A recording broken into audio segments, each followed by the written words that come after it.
Okay, I'm going to tell you a secret. There is a shift that every parent must make.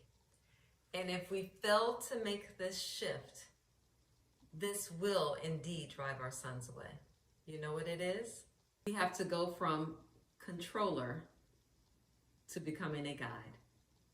Stay tuned. We'll talk about how. When our boys were little, we controlled everything, and that was our job. We controlled what they wear. We controlled where they went. We controlled the things that they did, and that is how we protected them. But as they grow, we are charged to grow as well. As we navigate these teenage years, we're slowly learning that our boys no longer need the same level of control, but they do need more guidance. I know, I hear you and I feel it. This is where it gets hard, because losing control can feel a lot like losing connection. But here's the truth and the subtle difference. Control creates resistance, but guidance builds trust.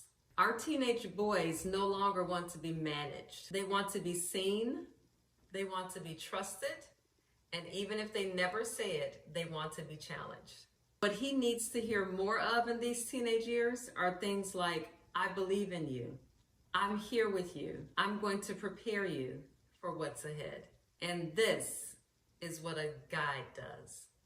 And unfortunately, this is also the place where a lot of moms feel stuck. We're stuck between wanting to protect him, but knowing we can no longer do everything for him. We're stuck between wanting him to stay close to us, but also knowing he needs the distance in order to grow. That tension is the signal that it's time for us to shift into our new role as a guide. So far, we've talked about the rite of passage as mostly from our son's benefit or our son's perspective.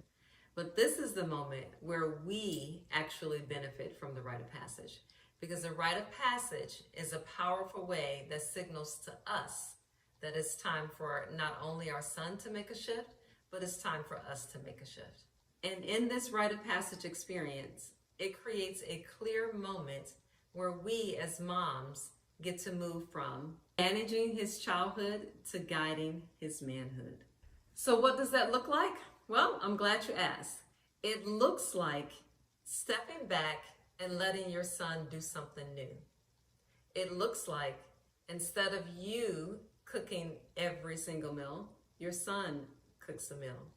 It looks like instead of you reminding him to do something, you say nothing at all.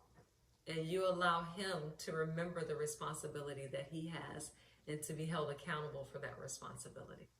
It looks like no longer giving him step-by-step instruction, but allowing him to have the freedom to do it the way that he wants, as long as it gets done.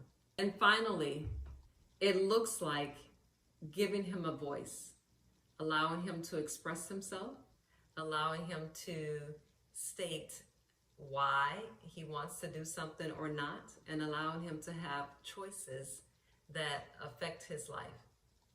So these can be simple things such as, I'm no longer going to wake you up for school in the morning. Get an alarm clock and get up yourself.